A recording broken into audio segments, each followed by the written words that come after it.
और अब बात शिक्षा मंत्री की। शिक्षा मंत्री कंवरपाल गुर्जर का बयान सामने आया है। प्राइवेट स्कूलों को लेकर उन्होंने ये बयान दिया। उन्होंने कहा कि प्राइवेट स्कूलों को अस्थायी मान्यता नहीं दी जाएगी, नियम पूरे करने पर ही ये मान्यता दी जाएगी। आपको बता दें, राहुल और सोनिया जहां गए हैं उसे लेकर भी बयान दिया गया। उन्होंने कहा कि कांग्रेस वहां हारी है, सरपंच की देखरेख में ही काम किया जाएगा। तमाम मुद्दों को लेकर शिक्षा मंत्री ने यहाँ बयान दिया।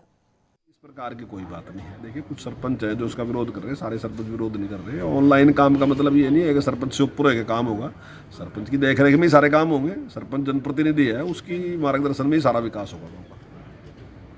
आरोप है, बिल्कुल निराधार है। 2003 में जो स्कूल थे उनके लिए कुछ नियम बने थे, लेकिन उनमें संशोधन होता रहा और अब वो बहुत घटाया कि जो ज़मीन थी वो बहुत ही कम कर दी गई है। उससे नीचे उसको कर भी नहीं सकते।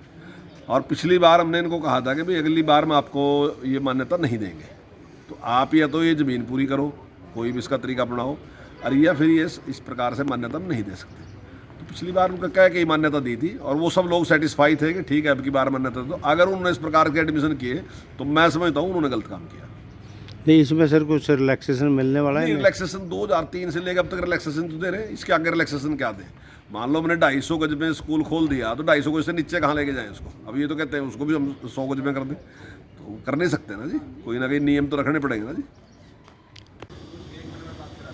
राहुल तो काफ़ी टाइम से यात्राएं कर रहा है और काफ़ी प्रोग्राम कर रहा है। मेरे ख्याल से शायद ही कोई ऐसी विधानसभा या लोकसभा की सीट हो जहाँ राहुल गया और वो सीट जीत ली हो, क्योंकि वो वैचारिक रूप से सेटिस्फाई नहीं कर सकता लोगों को। ना उसके पास कोई विचारधारा है, ना उसके पास कोई शब्द है इस प्रकार के।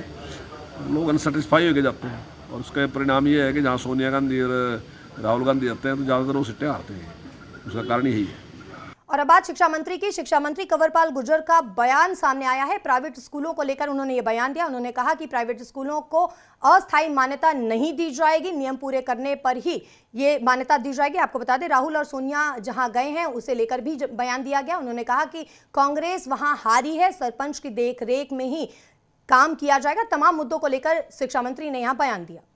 इस प्रकार की कोई बात नहीं है। देखिए, कुछ सरपंच है जो उसका विरोध कर रहे हैं, सारे सरपंच विरोध नहीं कर रहे हैं। ऑनलाइन काम का मतलब ये नहीं है कि सरपंच से ऊपर है काम होगा। सरपंच की देखरेख में ही सारे काम होंगे। सरपंच जनप्रतिनिधि है, उसकी मार्गदर्शन में ही सारा विकास होगा। आरोप है, बिल्कुल निराधार है। 2003 में जो स्कूल थे उनके लिए कुछ नियम बने थे, लेकिन उनमें संशोधन होता रहा और अब वो बहुत घटाया कि जो ज़मीन थी वो बहुत ही कम कर दी गई है। उससे नीचे उसको कर भी नहीं सकते। और पिछली बार हमने इनको कहा था कि भाई अगली बार में आपको ये मान्यता नहीं देंगे, तो आप या तो ये ज़मीन पूरी करो, कोई भी इसका तरीका अपनाओ, और या फिर ये इस प्रकार से मान्यता हम नहीं दे सकते। तो पिछली बार उनका क्या कि मान्यता दी थी और वो सब लोग सेटिस्फाई थे कि ठीक है अब की बार मान्यता। तो अगर उन्होंने इस प्रकार के एडमिशन किए तो मैं समझता हूँ उन्होंने गलत काम किया। नहीं, इसमें सर कुछ रिलैक्सेशन मिलने वाला है? रिलैक्सेशन 2003 से लेकर अब तक रिलैक्सेशन तो दे रहे हैं। इसके आगे रिलैक्सेशन क्या दें? मान लो मैंने 250 गज में स्कूल खोल दिया तो 250 गज से नीचे कहाँ लेके जाएं उसको? अब ये तो कहते हैं उसको भी हम 100 गज में कर दें, तो कर नहीं सकते ना जी। कोई ना कोई नियम तो रखने पड़ेंगे ना जी। राहुल तो काफ़ी टाइम से यात्राएं कर रहा है और काफ़ी प्रोग्राम कर रहा है। मेरे ख्याल से शायद ही कोई ऐसी विधानसभा या लोकसभा की सीट हो जहाँ राहुल गया और वो सीट जीत ली हो, क्योंकि वो वैचारिक रूप से सेटिस्फाई नहीं कर सकता लोगों को। ना उसके पास कोई विचारधारा है, ना उसके पास कोई शब्द है इस प्रकार के। लोग अनसेटिस्फाई होकर जाते हैं और उसका परिणाम ये है कि जहाँ सोनिया गांधी और राहुल गांधी जाते हैं तो ज़्यादातर वो सीटें हारते हैं। उसका कारण यही है।